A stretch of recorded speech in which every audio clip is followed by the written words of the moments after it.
Now, starting with different types of white blood cells. Beta, white blood cells are divided into two major categories, granular WBCs and non-granular WBCs. The major characteristics of granular WBCs as they have cytoplasm which contain granules. Granules are non-living particles used to store starch, sugar or fats in them. Also, the nucleus of granular WBCs is divided into certain lobes. Further, granular WBCs are divided into three types: neutrophils, eosinophils and basophils. Now, non-granular WBCs, their main characteristics, their cytoplasm is without granules.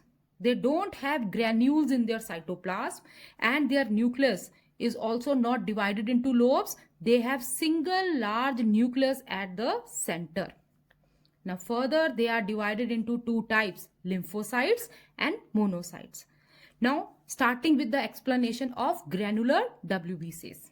As I told you, granular WBCs, they have granules in their cytoplasm, and second, their nucleus is constricted into lobes, means divided into lobes. Now these granular WBCs are of three types: neutrophils, eosinophil and basophil.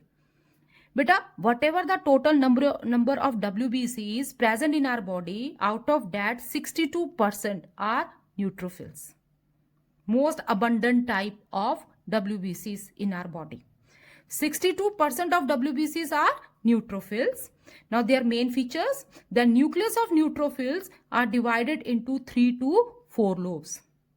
Granules are present in the cytoplasm, and the most important one, they get stained as they are white in color. White blood cells are white in color, but they get stained with neutral dye. And as they get stained, they get color with the neutral dye. We call them as neutrophils. Neutro means neutral and phils means bodies.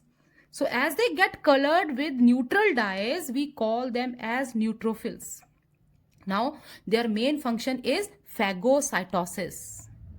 Phagocytosis means to engulf disease causing germs, bacteria. So their main function is phagocytosis, and they are produced in bone marrow. So this is all about neutrophil. Now starting with the second category of granular WBCs, but eosinophils. 2.3% of total WBCs are eosinophil, and their count increases when someone suffers from allergies. Now these eosinophils, the main characteristics of eosinophil, their nucleus is with two lobes. Just see, two lobes are present, first and the second lobe. So their nucleus is with two lobes, and again the cytoplasm contain large number of granules, and granules are also large in size. And the next, again very important, they get stained with red color dye which is acidic in nature, and the name of the dye is eosin. This eosin dye is acid dye, acidic in nature, and they get colored with this eosin dye. That's why we call them as eosinophil. Eosino, that is from eosin dye, and phil means bodies. Now their function, they engulf bacteria. Like a neutrophil, they also engulf bacteria. But the next one is they secrete antitoxins also.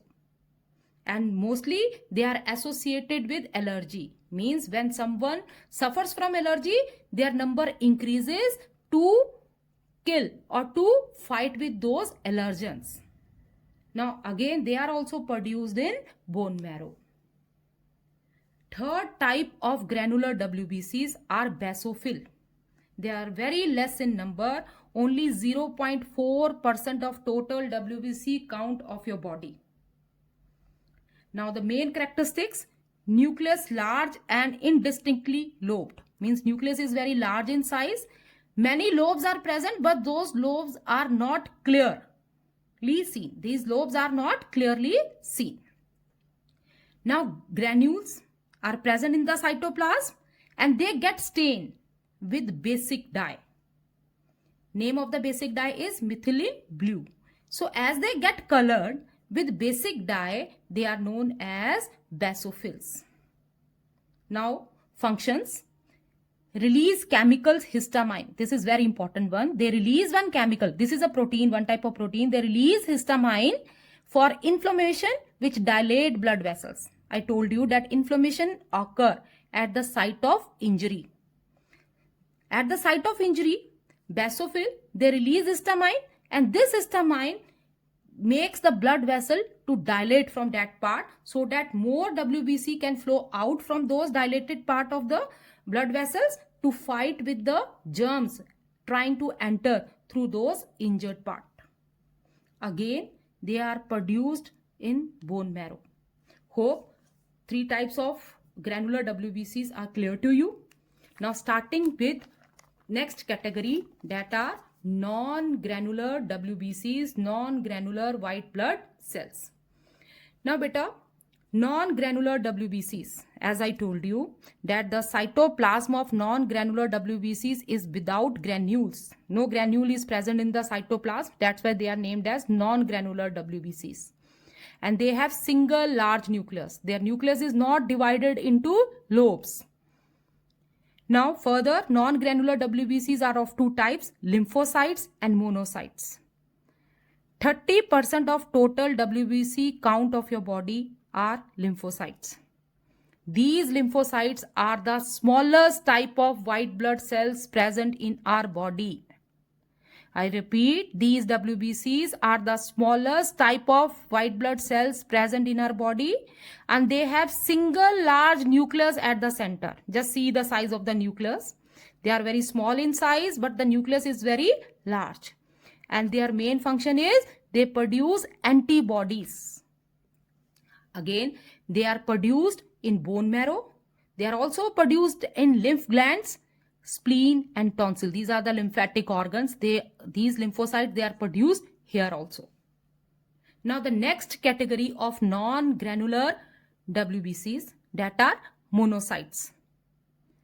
5.3% of total leukocyte count of your body is of this type, monocytes. Bete, largest of WBCs. They are the largest. Lymphocytes were the smallest one. Now these are the largest of WBCs present in our body. Their nucleus is also very large, but kidney shape. They have large nucleus, but the shape of the nucleus is kidney shape. And they are produced at the site of infection. And when at the site of infection, these WBCs, they transform into macrophages. They transform into large cells to engulf germs or to ingest germs by the process of phagocytosis. Macrophages, large size cells. So at the site of infection, they convert into macrophages. They turn big, and at that time, by converting themselves big in size, large in size, they eat germs by the process of phagocytosis. Like other WBCs, they are also produced in bone marrow. Hope the types of WBCs are clear to you. Now with this, we have finished with second type of cellular elements, that are white blood cells. Now in next video, we will start with platelets.